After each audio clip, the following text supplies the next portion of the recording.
Morning.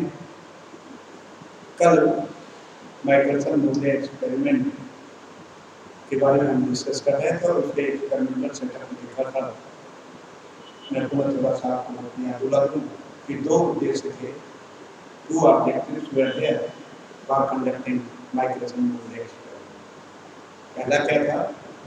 To prove the ether hypothesis that ether does really exist in the networks ideally। और दूसरा यह था कि the velocity of light it becomes sometimes c minus b if both the systems are moving in the same direction, or it becomes c plus b if both are moving in the opposite direction। तो इन्हीं दोनों उद्देश्यों की पूर्ति के लिए Michelson Morley experiment Michelson Morley experiment की फिर आवश्यकता पड़ेगी। तो इसलिए मैं डायग्राम से दे रहा हूँ क्योंकि उसी के संदर्भ में हम फिर डिस्कस कर रहे हैं। तो क्या है ये monochromatic source. The source has been kept at the focus of the collimating lens. This is the collimating lens. This can also be done with the help of a collimator. जिसमें source fix हो गया, lens को आगे पीछे किया जा सकता है। ऐसा एक डिवाइस है, उसको कॉलिमेटर ये इससे प्रेरणा चलती है। Consider completely arranged after passing through the lens or limiting lens, they will become paired।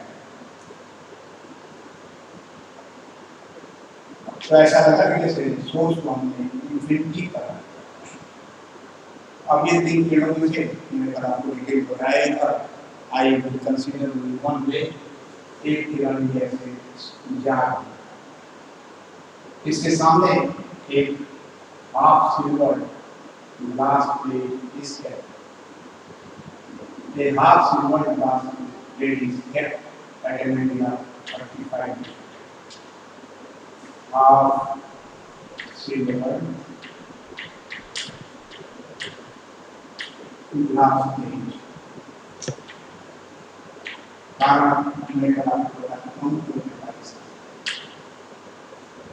This is being incident at the point B of the glass plate।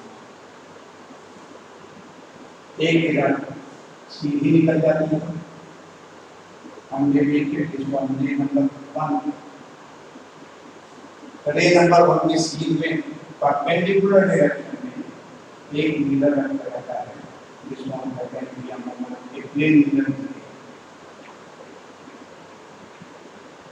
और हम इस बिंदु को यमोन कहते हैं, लेकिन हम यहाँ यमोन इज द प्लेन मिरर और यमोन उस पॉइंट को कहते हैं जहाँ ये इंसिडेंट है। परपेंडिकुलर रखा गया है, एंगल ऑफ इंसिडेंस 0 होगा, रिफ्लेक्ट बैक कर गया है और फिर लॉग करके ही पी पर वापस चली जाती है। As far as incident number 1 is P पर ही सिल्वर पोर्शन होता है, वहाँ से ये रिफ्लेक्ट हो जाती है। एट द रे नंबर 2 एक हॉरिजॉन्टल डायरेक्शन में रे नंबर 1 चलती है, वर्टिकल डायरेक्शन में रे नंबर 2। इस रे नंबर 2 के पाथ में भी at the same distance a mirror plane mirror perpendicular to the ray is kept, इसको हम कहते हैं M2।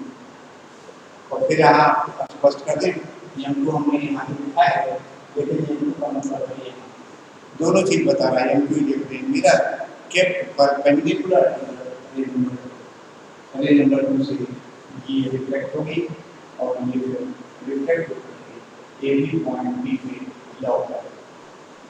तो एक किरण से दो किरण प्राप्त करते हैं, रे नंबर 1 और रे नंबर 2, और दोनों प्लेन मिरर्स की सहायता से लौट आती है बिंदु पर।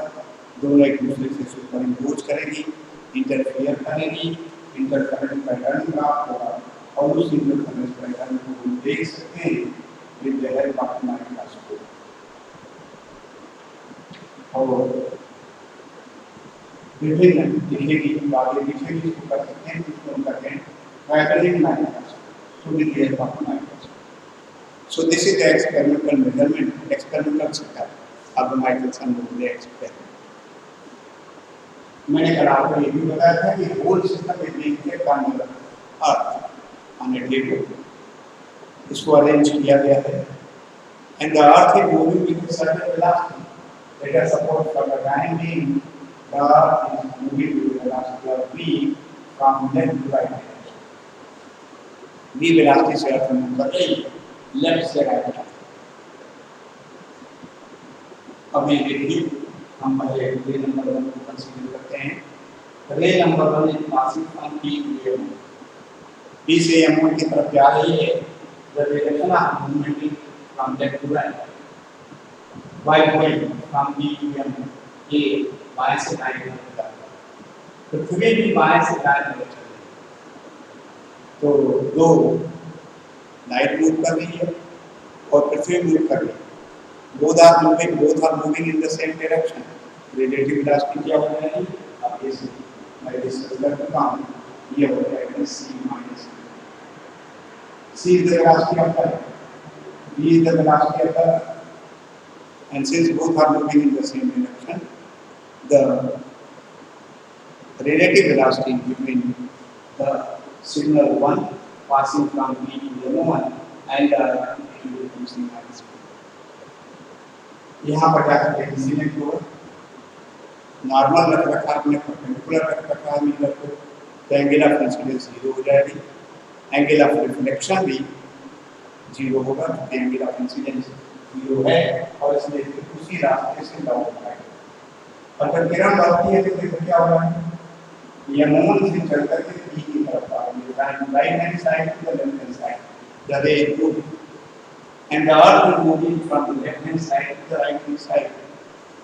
तो जब किरण लौटती है m1 से p की तरफ, तो लाइट सिग्नल के चलने की दिशा और पृथ्वी के चलने की दिशा दोनों एक दूसरे के अपोजिट होगा, ठीक। और इसलिए जब अपोजिट होती है तो वेलोसिटी कितनी हो जाएगी, तो while the signal is returning back, it will become c+.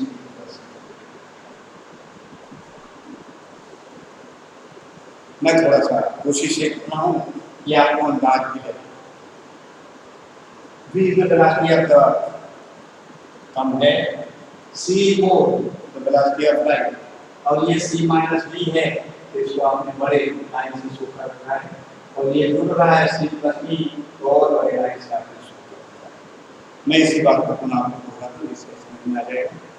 दो चीजें हैं जो चल रही हैं, one is the light signal with the velocity of c, and the other is the earth moving with the velocity of v. जब किरण p से m1 तक जाती है तो उसमें दोनों एक ही दिशा में दोनों की गति होती है और एक ही दिशा में होने के कारण resultant velocity, the relative velocity in going from p to m1 it will become c minus 1. जब किरण लौटती है रिफ्लेक्ट होकर के m1 से, तो इसकी दिशा हो जाती है राइट टू लेफ्ट, पृथ्वी चल रही है लेफ्ट टू राइट, दोनों अपोजिट डायरेक्शन में चल रहे हैं, इसलिए रिलेटिव वेलोसिटी हो जाएगी c प्लस। मान लीजिए ये जो मिरर रखा गया, इसकी दूरी p/m1 it is equal to l. L is the distance of the mirror from the point P, so p/m1 is equal to l. और फिर उतनी ही दूरी पर P से रे नंबर 2 के लिए भी जो दूसरा मिरर रन रखा गया, उसको भी उतनी ही दूरी पर रखा जाता है, तो लिमिट लाइन ये also it is also equal to p/m2। चित्र में शायद ऐसा दिखने का है, लेकिन ये आपको स्पष्ट हो गया कि दोनों मिरर्स को P बिंदु से समान दूरी पर रखा जाता है। p/m1 is also equal to l, p/m2 is also equal to l, ऐसी स्थिति इसमें बनती है, ठीक। अभी देख लो, किरण A को जाने और लौट के आने में कितना समय लगेगा, तो वो सिंपल सी स्थिति है। जब किरण नंबर 1 रे number 1 is moving from P to m1 with the velocity c minus v and through a distance l, जब लौटती है तो रियल डिस्टेंस से लौटती है with velocity c plus v, तो ये c माइनस v कम है, ऑब्वियसली ज्यादा समय लगेगा जाने में, c प्लस v ज्यादा है तो कम समय लगेगा। एक अंतर हो गया, जाने के और आने के समयों में अंतराल आ गया, अंतर हो गया। जा रही है c माइनस v की वेलोसिटी से, लौट रही है c प्लस v की वेलोसिटी से, और इसलिए दोनों समय भिन्न भिन्न हो गए। हम टोटल टाइम निकालने की कोशिश करें। The total time taken bye t1 किताब में शायद इस ढंग से नहीं बना हुआ है, किसी किताब में शायद वो प्लेट दिखाई गई है, गलत है, ऐसा नहीं होना चाहिए। और नोटेशन अलग अलग तरह के फॉलो किए गए हैं। मैंने नोटेशन दिया रे number 1 the mirror is young one and the time taken is t। यदि सफिक्स 1 का प्रयोग किया गया तो इसको मतलब रे नंबर 1 की बात होगी। तो देखिए total time taken by ray number 1 कितना आएगा, तो जाने का समय यह बिल्कुल तय करना है with velocity c minus v, तो ये जाने का समय है। और लौटने का समय m1 से p तक आने के लिए फिर यह डिस्टेंस ही ट्रैवर्स कर रहा है with velocity c plus v। So this will be the total time taken by ray number 1 in going from p to m1 and coming back again to point p से चल करके mirror से reflect होगी और mirror से reflect होकर के p पर आ जाएगी, तो उसके लिए रिक्वायर करता है समय t1 रे नंबर सॉल्व कर देंगे इसको mathematically. the LCM will become equal to c minus v into c plus v multiplied, चाहे इसको c square minus v square दे, ऐसे लिख देते हैं here minus c minus v into c plus v। और यहाँ पर c minus v से बात करिए तो पूरा कर दीजिए तो real times c plus v plus real times second term c minus v। So this will be the way। और इसको साफ करें तो यहाँ देखो LC LB with plus sign, LB with a minus sign, LB with cancel, and thereby in the numerator will be using 2 L's. Obvious? L into C plus L into C with a plus sign, so it will become 2LC. L into B with a positive sign, L into B with a negative sign, so this will cancel. And in the denominator we have a minus b into a plus b type thing, that is equal to a square minus b square, so we can write down c square minus b square। c को cancel किया जा सकता है, let c square taken outside, c will cancel, so we get 2 here simply c from here cancel, c square को आपने बाहर लिया तो c बच गया, c स्क्वायर आपने बाहर लिया तो एक c बटा एक c बचा और ब्रैकेट के अंदर हो गया 1 minus t square by c।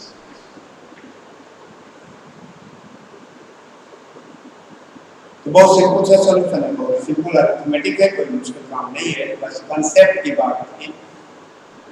किरण रे नंबर 1 p से स्टार्ट करती है, m1 तक जाती है c माइनस v की वेलोसिटी से, m1 से लौटती है p तक आती है c प्लस v की वेलोसिटी से, कुल कितना समय रिक्वायर किया जाएगा कोई दूसरे का किया जा सकता है। और देखो इसको हमने कर दिया, अरे समझ लो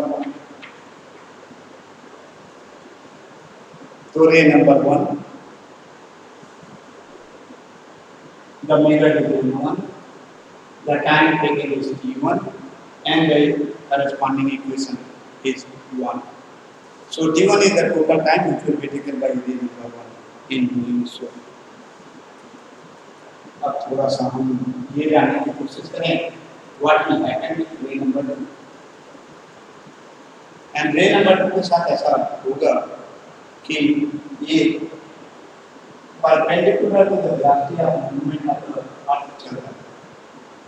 v का एक कंपोनेंट आप इसकी डायरेक्शन में लेंगे तो v cos 90 है, cos 90 is 0, and therefore this v will not be mattering in the case of ray number 2. Ray number 2 के लिए v का कोई प्रभाव नहीं होगा, स्पष्ट है। रे नंबर 1 के लिए तो v का प्रभाव पड़ा, वेलोसिटी c माइनस v और c प्लस v हो गई, लेकिन रे नंबर 2 के ऊपर कोई प्रभाव इस v का नहीं, since it is perpendicular to the direction of motion. लेकिन एक बात हुई, मान लीजिए समय लेता है p से m तक आने के लिए, केवल जाने की बात हम करते हैं, फिर लौटने की भी बात करते हैं। तो जाने के लिए समय जो लेता है वो मान लीजिए कुछ है, टाटा हम कहते हैं। तो टाटा is the time for signal number 2, ray number 2 in going from b to m, जाने के लिए समय है, p से m के लिए समय है टाटा। टाटा समय में पृथ्वी चल रही है, पृथ्वी की वेलोसिटी यहाँ पर प्रभाव तो नहीं डाला दो के आने जाने, लेकिन देखो क्या हो जा रहा है, टाटा समय में जब तक m2 पर पहुंच रही है उस समय में पृथ्वी आगे बढ़ जाएगी, और पृथ्वी आगे बढ़ेगी तो पृथ्वी आगे बढ़ेगा, ह्यूमन विभाग आगे बढ़ेगा, पूरा मेज आगे बढ़ जाएगा, आप भी आगे इन द टाइम। यहाँ भी ऐसा ही हो रहा है, लेकिन सब कुछ एक ही दिशा में होगा, इसमें कोई परिवर्तन नहीं होगा, उसको भी मैं स्पष्ट कर दूंगा। पहले आप रे नंबर 2 की समस्या को समझने का प्रयास करें। रे number 2 is moving in a direction which is perpendicular to the velocity of the earth. So velocity of the moving earth will not disturb in any way as far as the signal 2 ray number 2, इसकी velocity c ही रहेगी, लेकिन जितने समय में p से चल कर के m2 तक पहुंचेगा उस समय में पृथ्वी कुछ आगे निकलेगी। टाटा समय है तो आप ये से v वेलोसिटी चला है तो v का डैश, ठीक, तो स्थिति क्या बन जाएगी, मुझे लगता है ये डायग्राम आपके पास सही है, कल भी आपने बनाया था, आज भी रेफरेंस के लिए मैंने बना दिया था, तो अब इसको हम निकाल सकते हैं। रे नंबर 2 में कंसीडर, रे नंबर 1 में जवाब है कंसीडर, दोनों मिरर की दूरी बराबर है Vm1 Vm2 Vm।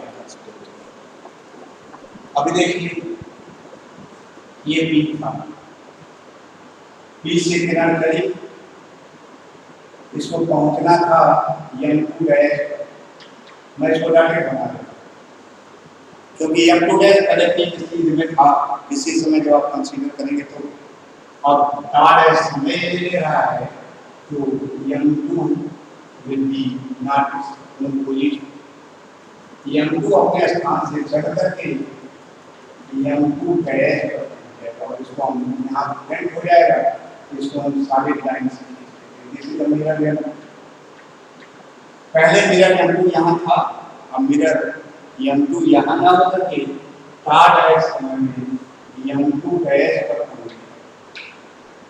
M2 dash और किरण P से चल करके डैश समय में M2 डैश से ऐसे यहाँ पर ही जाकर के ऐसे।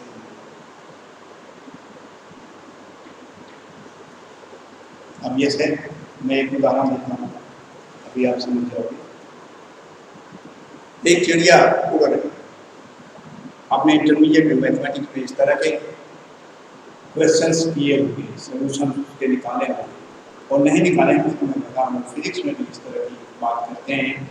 एक प्लेन उड़ता हुआ जा रहा है और उसको हिट करना है, मारना है, कैसे मारा जाए, किस तरह से किया जाए कि गोली एयरप्लेन को हिट कर सके। तो देखिए एक चिड़िया उड़ती हुई जा रही है, चिड़िया की पोजीशन यहाँ थी, जब तक गोली उसके यहाँ तक पहुँचेगी तब तक चिड़िया उड़ करके यहाँ पहुँच जाएगी।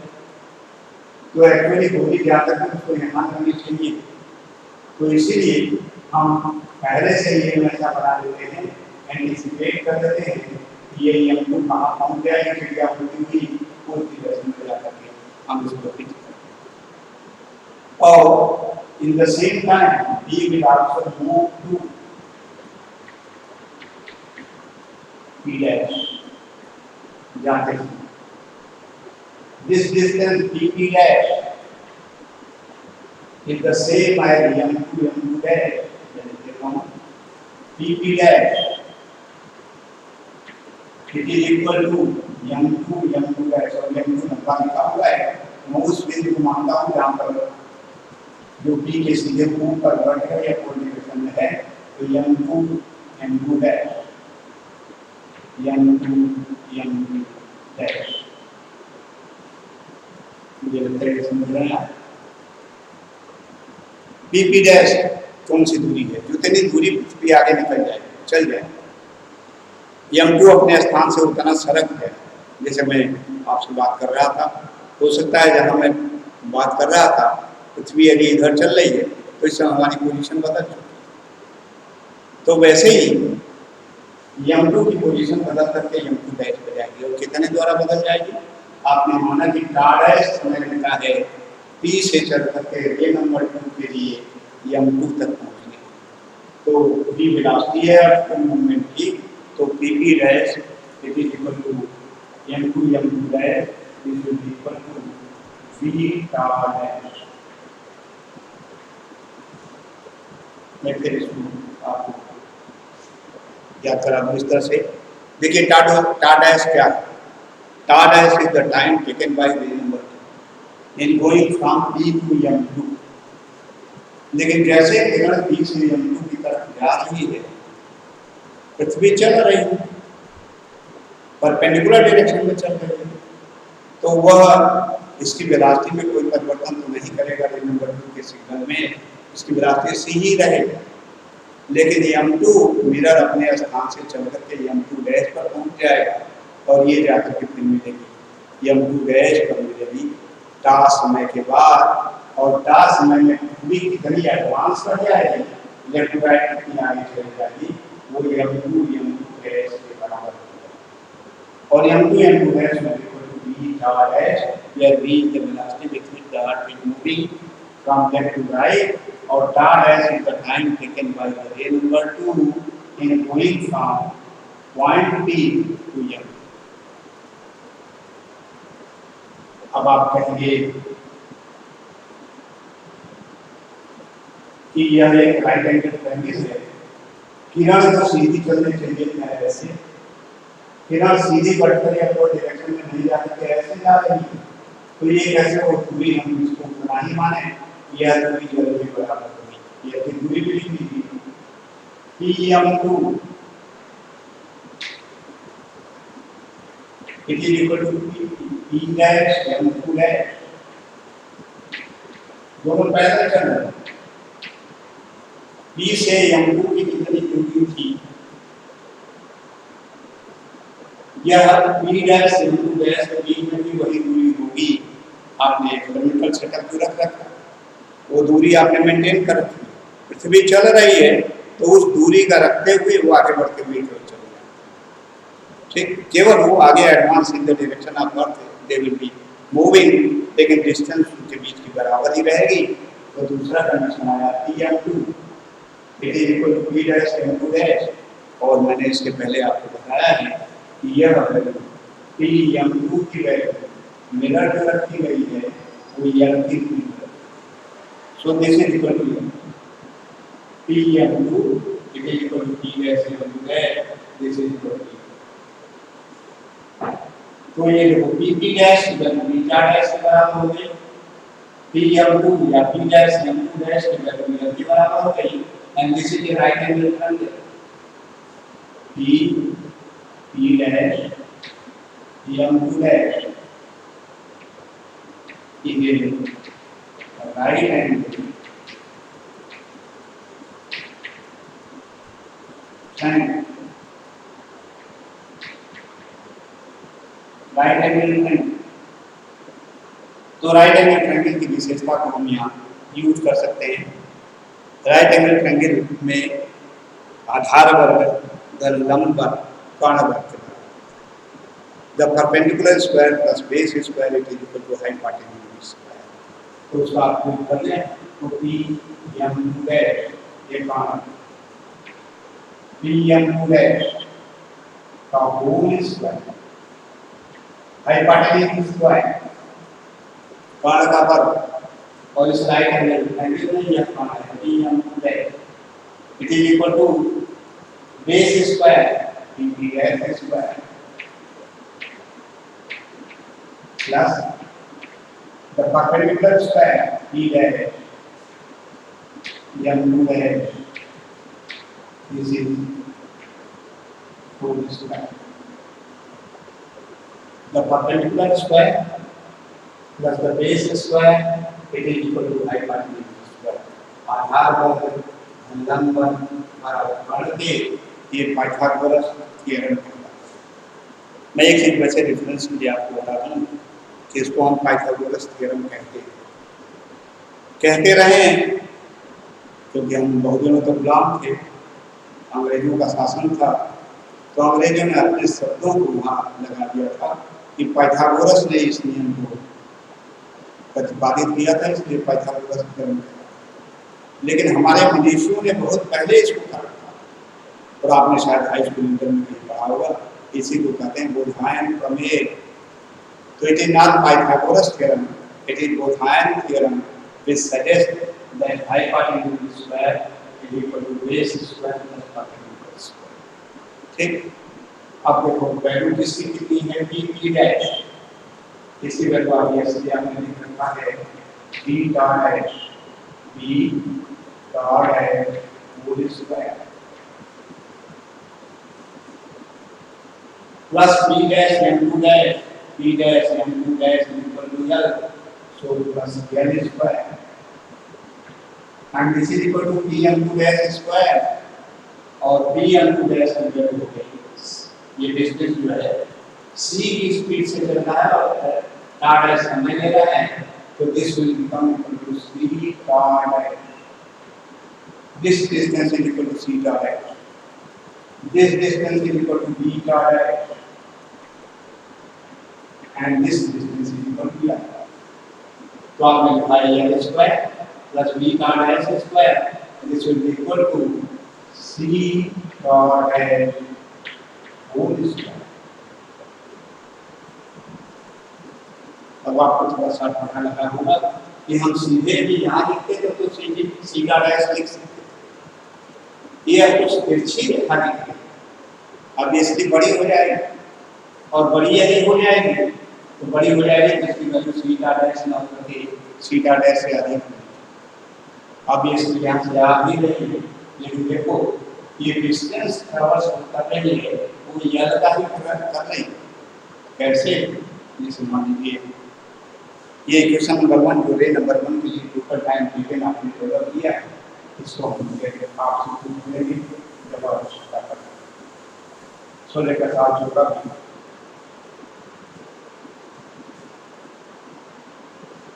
ये किरण जब बढ़ रही है P से M2 की तरफ, देखो क्या स्थिति बन रही है, P से M2 की तरफ पूरी सी चली इन द वर्टिकल डायरेक्शन और उसी समय ये हॉरिजॉन्टल डायरेक्शन में पृथ्वी के कारण ऐसे फिर slide distance is traversing in the vertical direction और करेस्पॉन्डिंगली फिर हॉरिजॉन्टल डायरेक्शन में पृथ्वी के कारण चलेगी, फिर ये ऐसा वर्टिकल डायरेक्शन में जाएगी और फिर ये हॉरिजॉन्टल डायरेक्शन में उसी समय मानिए एक सेकंड का आपने स्टेप लिया तो 1 सेकंड में कितना वर्टिकल डिस्टेंस चलेगी, 1 सेकंड में पृथ्वी कितनी हॉरिजॉन्टल डिस्टेंस चल जाएगी, 1 सेकंड में फिर अगले 1 सेकंड में कितना वर्टिकल डिस्टेंस चलेगा, अगले 1 सेकंड में कितना वर्टिकल डिस्टेंस के करेस्पॉन्डिंग हॉरिजॉन्टल डिस्टेंस चलेगा, फिर वर्टिकल डिस्टेंस, फिर हॉरिजॉन्टल डिस्टेंस, फिर वर्टिकल डिस्टेंस, फिर horizontal distance and so on so fourth. ये चलती हुई चलेगी और जब ये चलती हुई चली जाएगी तो सबको मिला दें तो ये वैसे ही चलेगी।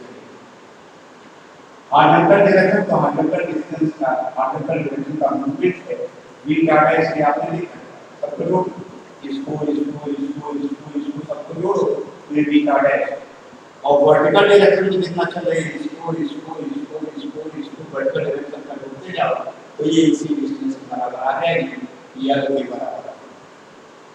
तो इस तरह से ये स्थित है, जितना हॉरिजॉन्टल चलेगा फिर वर्टिकल चलेगा, हॉरिजॉन्टल उसी समय वर्टिकल, हॉरिजॉन्टल उसी समय वर्टिकल, तो ये लाइन फिर ऐसे।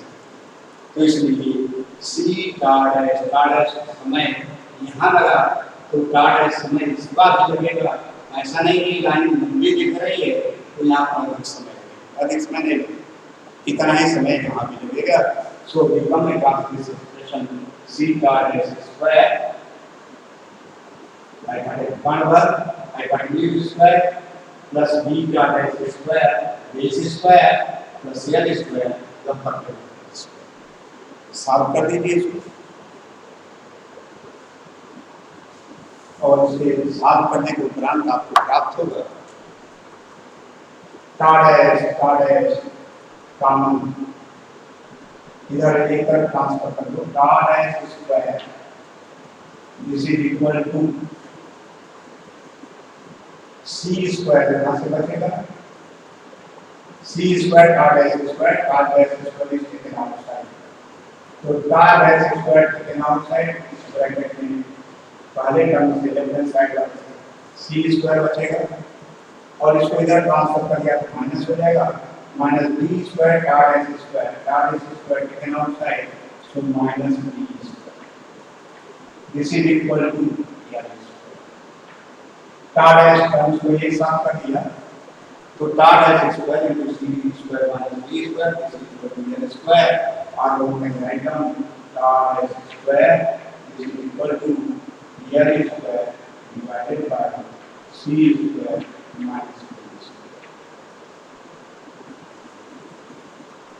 और यहाँ पर दोनों तरफ स्क्वायर रूट ले लो तो स्क्वायर रूट लेने के बाद लिखेंगे क्या है this is equal to L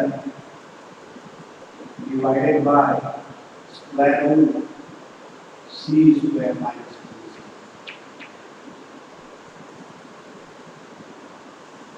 B square root में चीजें मैं बताता था कोई जरूरी नहीं है लेकिन ये जानना चाहिए जब भी स्क्वायर रूट होते हैं तो प्लस माइनस दोनों आता है 25 कह दें स्क्वायर रूट लो पर रूट लो तो प्लस माइनस 5 आएगा। फिजिक्स में मैथमेटिक्स बताता है plus minus 5 both are the correct answer लेकिन फिजिक्स कहता है नहीं जो उसमें महत्व का नहीं है उसको छोड़ दो और जो महत्व वाला है उसको कंसीडर कर दो। डिस्टेंस इज नेगेटिव और नेगेटिव डिस्टेंस हो गया नहीं डिस्टेंस है बी से लेकर के एम की बीच की दूरी है पॉजिटिव दूरी है and thereby negative value is not possible and that's why dash is equal to L divided by C square minus B square.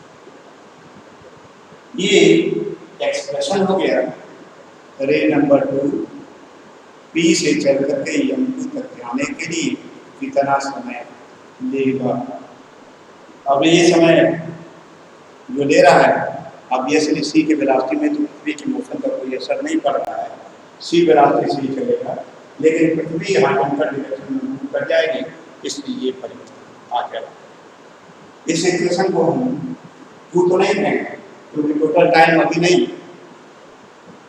केवल अभी 2 के जाने का समय रे नंबर 2 रिफ्लेक्ट होकर के फिर लौटेगी और फिर भी तक आएगी तो लौटने की प्रक्रिया अभी हमको जाननी है केवल जाने में कितना समय लगेगा इसको हमने जाना इसको हम कहते हैं 2 का ही क्वेश्चन नंबर 2 का ही पार्ट है 2a और मैं इस फिगर को थोड़ा कंप्लीट करने के लिए ये ऊपर का ये लाइन में डाल देता हूँ इससे काम चल जाएगा। अब देखो किरण यहाँ पहुँचे रे नंबर 2 अब m2 डैश से चल करके p डैश तक वापस आएगी फिर टा डैश समझ लेगी लेकिन उस बीच में तो फिर आगे निकल फिर बीटा डैश डिस्टेंस कवर कर लेगी तो देखो किरण m2 से चल करके यहाँ लौटेगी p डबल डैश पे लौटेगी और उस p का मिरर भी अपने स्थान से शिफ्ट कर जाएगा और मिरर पहुंच जाएगा यहाँ पर m2 डबल डैश किरण ऐसे जाएगी किरण ऐसे लौट, और लौटने का समय भी इसका कार्ड है। कार्ड है is the time taken by the ray in going from B to M2 and in coming back from M2 to B again, जो एक्चुअली इस तरह से तो मुझे विकास समझते हैं। फिर से इसको थोड़ा सा बता देते हैं। P से किरण खड़ी M2 की तरफ वर्टिकल डायरेक्शन में, पृथ्वी हॉरिजॉन्टल डायरेक्शन में चलती है और इसलिए धीरे धीरे हॉरिजॉन्टल डायरेक्शन में चलती है। आपने देखा है पैराबोला,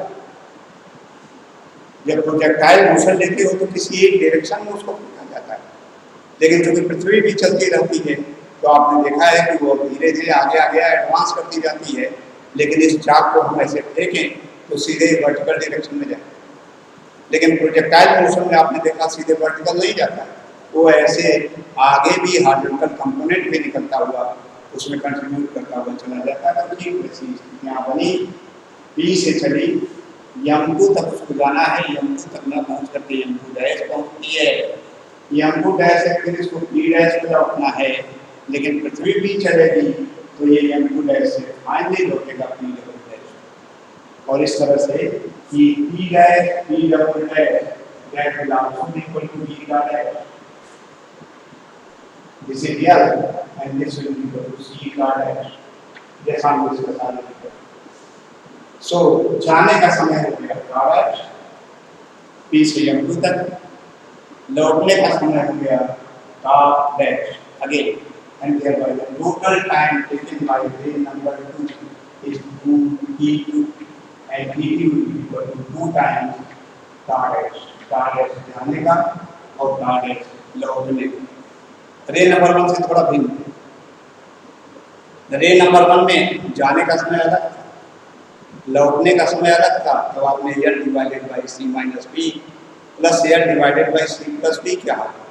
यहाँ जाने का समय भी R डैश है, लौटने का समय भी R डैश है, इसलिए total time taken by ray number 2 is 2 R dash की वैल्यू यहाँ से सब्स्टिट्यूट कर लें, this will become 2L divided by square root C square minus B। R dash की वैल्यू ऑलरेडी आपने निकाला है, गुना कर दीजिए, total time taken by ray number 2 in two flow motion in going and coming back to the point P, again ये इतना समय लेगा। इसको थोड़ा सा सॉल्व करके लिख सकते हैं, ये हम बता सकते हैं। C square taken outside, आपका स्क्वायर रूट तो 2L divided by C, C square बाहर है, स्क्वायर रूट है तो C, और पानी में आ गया स्क्वायर रूट में आ गया 1 minus B square by C। So this is the total time taken by ray number 2 to come again back to point P, and the time taken by ray number 1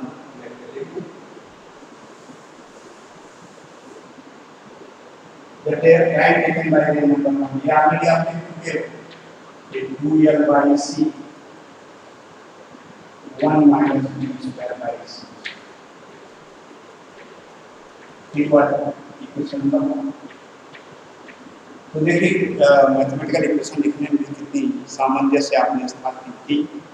रे number 1 the mirror concerned is M1, the time taken by ray number 1 is T1, ray number 2 the concerned mirror is M2 and the time taken by ray number 2 is T2.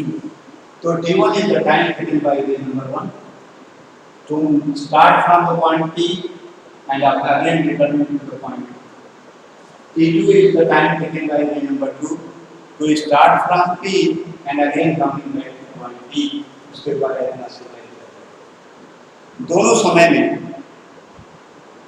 कुछ अंतर है, तो दोनों expression भिन्न भिन्न दिखाई देते हैं। रे नंबर 1 द्वारा दिया गया समय, रे नंबर 2 द्वारा दिया गया समय, दोनों एक्सप्रेशन अंतर है, इसलिए दोनों अलग अलग समय रिक्वायर करेंगे और अलग अलग समय रिक्वायर करेंगे, इसलिए दोनों के बीच में एक टाइम डिफरेंस आएगा। And the time difference delta t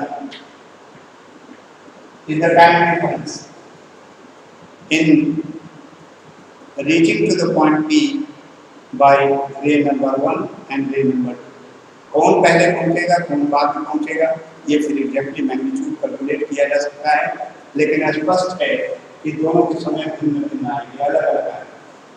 तो कोई पहले पहुंच गया, दूसरा बाद में आता है, तो कितना अंतर होगा पहुंचने में, तो वो पहुंचने का अंतर है डेल्टा टी एंड आप ऐसे this will B t1 minus t1 minus t2 के बराबर होगा।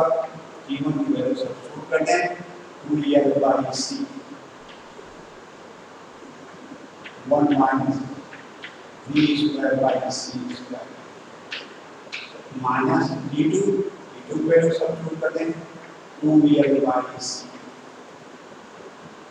Square 1 minus v square by c। ठीक, t1 की वैल्यू इक्वेशन नंबर 1 से t2 की वैल्यू इक्वेशन नंबर 2 से आपने प्रतिस्थापित कर लिया और यह करेस्पॉन्डिंगली एक इक्वेशन आपको प्राप्त हो गया जो इसको बताता है कि दोनों के p बिंदु पर पुनः पहुंचने की समय अंतराल टाइम डिफरेंस कितना होगा, तो उसकी सहायता से सॉल्व कर दीजिए इसको। तो सॉल्व करने के लिए 2l by c is coming in both the expressions can be taken outside, तो 2l by c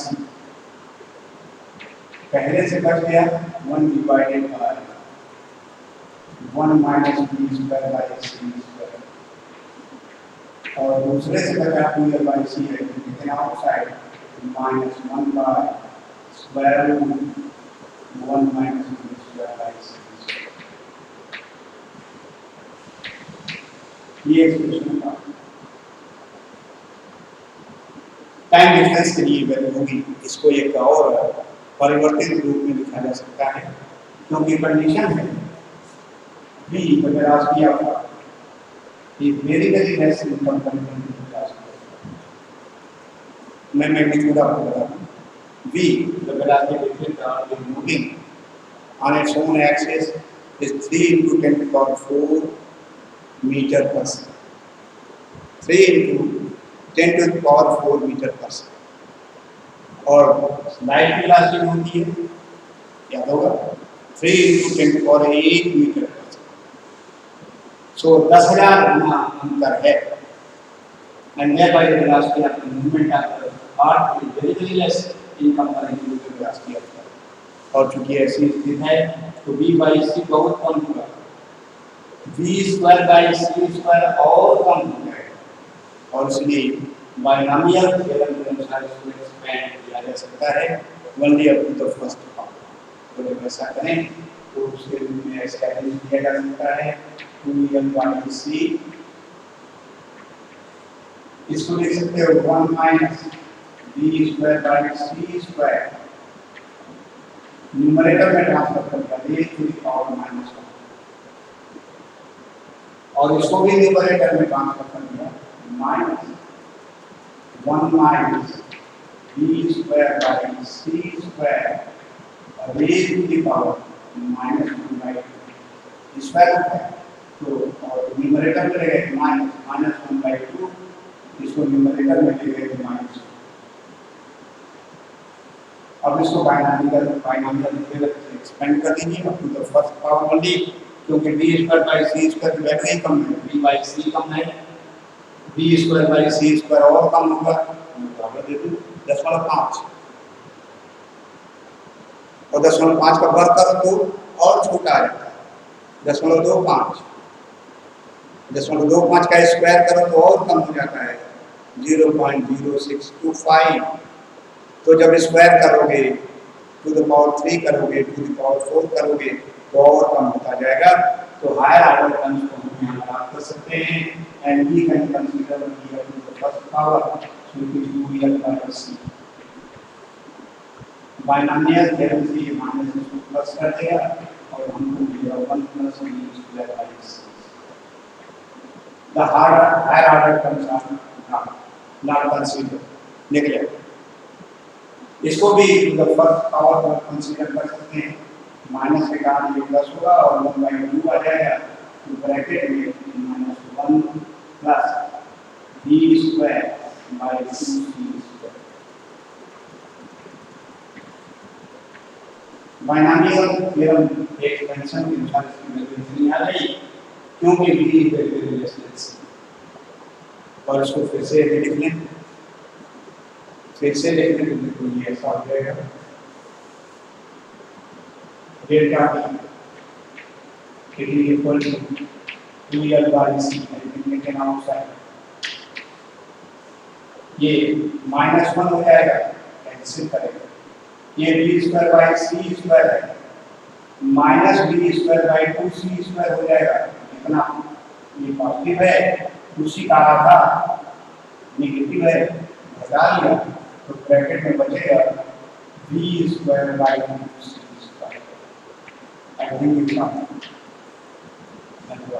ऐसे ही एक स्टेप मिस करके देखिए, देखो ये हो जाएगा माइनस, इट विल कैंसिल, ये b square by c square, ये होगा minus b square by 2c square. ये 10 है तो ये 5, 10 में से 5 को घटाना है, 5 बचेगा तो आना है किया b square by 2c square. और इसमें again the time difference in the two signals reaching to the point D is equal to LB square divided by C. LB square divided by C cube ये actually प्राप्त हो गया, इसको हम कहते हैं। And this equation number 3 represents the time difference in between the two signals 1 and 2 to reach the point P. इतने का में अंतर आएगा।